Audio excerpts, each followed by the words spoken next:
অসংখ্য content creator জানেন না লাইভ করলে প্রবাসী অডিয়েন্সের রেসপন্স ভালো পাওয়া যায়, এবং অধিকাংশ কন্টেন্ট ক্রিয়েটার এটাও জানেন না যে আমাদের দেশের যে ভিউ আসে, দেশের যে অডিয়েন্স আমাদের তৈরি হয়, এর চেয়ে বিভিন্ন প্রবাসীরা যারা বিভিন্ন বাংলাদেশিরা বিভিন্ন কান্ট্রিগুলোতে আছেন, ওনাদের মাধ্যমে আমাদের পেজের গ্রোথ অনেক বাড়ে।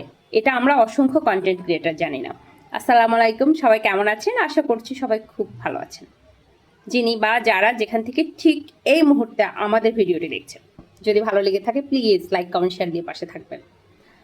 অধিকাংশ কন্টেন্ট ক্রিয়েটার আমরা জানি না লাইভের মাধ্যমে প্রবাসী অডিয়েন্স সবচেয়ে বেশি রেসপন্স পাওয়া যায়।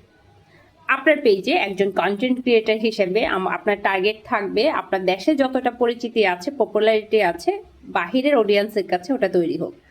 তবে সবাই সবার স্বপ্নে, সবাই সবার টার্গেটে পৌঁছাতে পারে না, তবে চেষ্টা তো সবার করা উচিত। আর যদি চেষ্টা না করেন তাহলে আপনি ইমপ্রুভমেন্ট কিভাবে করবেন, আপনি এগিয়ে যাবেন কিভাবে?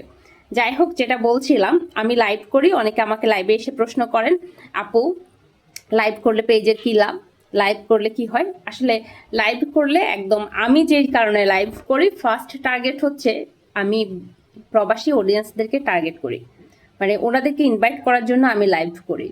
দ্বিতীয়ত হচ্ছে আমার পেজে রিচ বাড়ানোর জন্য লাইভ করি। তৃতীয়ত হচ্ছে আমার পেজটা যেহেতু অর্গানিক, আমার পেজ যেন আমার অডিয়েন্সটা বুঝতে পারে আমি অ্যাক্টিভ ক্রিয়েটর, আমার পেজ অর্গানিক, এবং যারা আমার পেজ যারা দেখে, আসলে এর মধ্যে অধিকাংশ হচ্ছে যে নতুন নিউ কামার, যারা নতুন কন্টেন্ট ক্রিয়েটার, যারা দেশের বাইরে থাকেন। বিভিন্ন প্রশ্নগুলো ওনারা অনেক সময় যে বাহিরে টিন সার্টিফিকেট দিয়ে ওনারা সেট আপ দিতে পারবেন কি না, বাংলাদেশে টিন সার্টিফিকেট দিয়ে কিভাবে সেট আপ দিবেন, অথবা উনি প্রবাসে থাকেন, টিন সার্টিফিকেট কোথায় বানাবেন, কিভাবে বানানো যায়, আপুরা ভাইয়ারা এই ধরনের প্রশ্নগুলো বেশি করেন। যাই হোক, এর মাধ্যমে এই কারণে কিন্তু আমার লাইভটা মূলত এই কারণেই করা যে আপনাদের মেসেজগুলো সরাসরি আমি দেখি, আপনাদের সাথে আমি কানেক্টেড থাকি।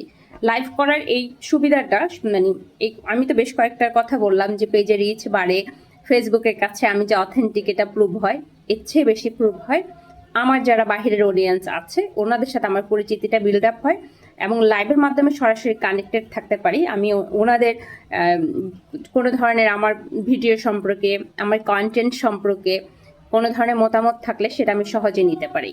সেই জন্য যারা কন্টেন্ট ক্রিয়েটর, আমি লাইভ করাকে বলবো যে আপনাদের পার্ট অফ মানে কন্টেন্ট ক্রিয়েটিং লাইফের একটা পার্ট হিসেবে নেবেন প্রত্যেকদিন লাইভ করা।